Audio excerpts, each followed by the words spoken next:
Sebelum pertandingan di partai grand final di malam hari ini akan dimulai, akan saya perkenalkan wasit yang akan memimpin jalannya pertandingan di partai kedua di malam hari ini.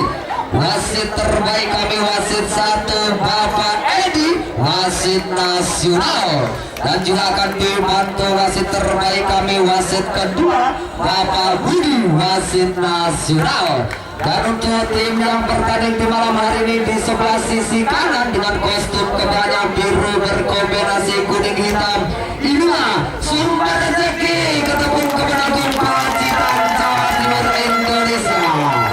Dan di sebelah sisi kiri wasit dengan kostum kebaya biru berkombinasi merah, inilah Putra Ayah King